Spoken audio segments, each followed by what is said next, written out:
Are you down for like a cozy little yap session where I'm just here chilling in my huge oversized t-shirt on my bed and we're going to talk about Sin by Matthew A. Clark? I hope you're ready because I am.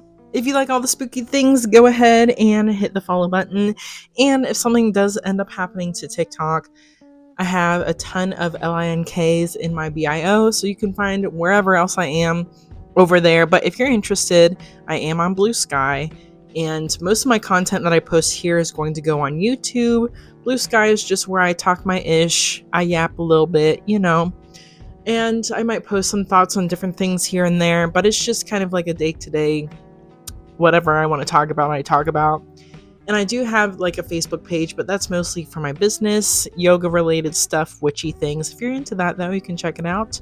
Palmistry is the @ I'll put it right here. But like I said, LINKs in the bio. Today we're talking about Sin by Matthew A. Clark, and I will put the cover right here so you can check it out.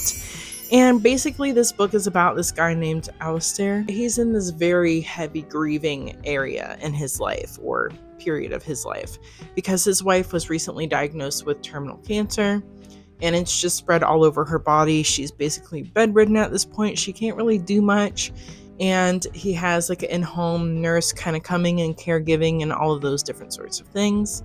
And he's not a religious person, not a praying person, but his friend who he works with, which basically his job is to help people who are about to unalive themselves, he talks them down off of the ledge, if you get what I'm saying. But one day he's watching TV and he notices an ad for a church that his friend goes to, and he's like, I've tried all these holistic routes, I've done the medical route, I feel like I've done anything that I can for my wife. And at this point, I'm just at a loss. So why not pray to something and see if anything comes of that? He ends up doing so, and he realizes that who he prays to is a little more sinister than he could have imagined. And I guess this book is actually a sequel to another book that Matthew A. Clark wrote, which is called Teddy.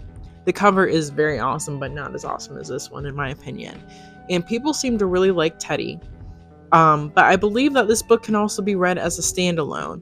But I kept seeing in the reviews people saying, like, if you haven't read Teddy, you might want to, because you can notice that there are little nuggets of different things that happened in the Teddy book in this one. And like I said, I read it without reading Teddy, and I noticed where there were those little nuggets, and I figured that it was probably related to that book, but it didn't throw off the story at all. And I feel like even just what I read kind of explained a little bit about what those little nuggets were. So I think when I go and read Teddy, it'll just make all the more sense. But that is something that I have to read here in the future at some point. I have a long TBR though, girl. Ugh. This book, though, was quick to get a 5-star rating out of me. I feel like I was only 25% of the way through, and I was like, oh yeah, I already know this is going to be a 5-star rating for me.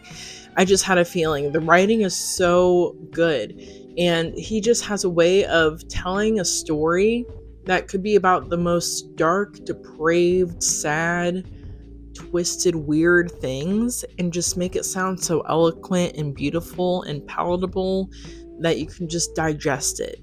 And it's not overly crazy. Like some books are just, it's there for the shock factor, even though it's written well, but the shock factor is there. I feel like in this case, the shock factor is there, but it's like served on a platter to where it's like, wow, this is really weird and odd. And I feel weird saying that it's beautiful, but it is type of vibe. But yeah, I can't say enough good words about this book. I highly recommend it. Highly recommend it. And I wouldn't be surprised if this doesn't end up being like number 1 on my list for my favorite books of this year. I feel like when I read a book, I immediately know when it's going to be number 1 on the list or in the top 5. And I just have a feeling. We'll see. I have some other good books on my TBR, but I do have a strong feeling about this one. I think it comes out in February, maybe. I had to have the arc done by like the 25th of January, if I'm not mistaken. But you can get it for 99 cents right now if you go to the Rainforest and get the digital version. I don't think the physical is up for pre-order just yet, but yeah, grab that digital version for 99 cents. It'll be the best dollar you ever spent in your life, boo.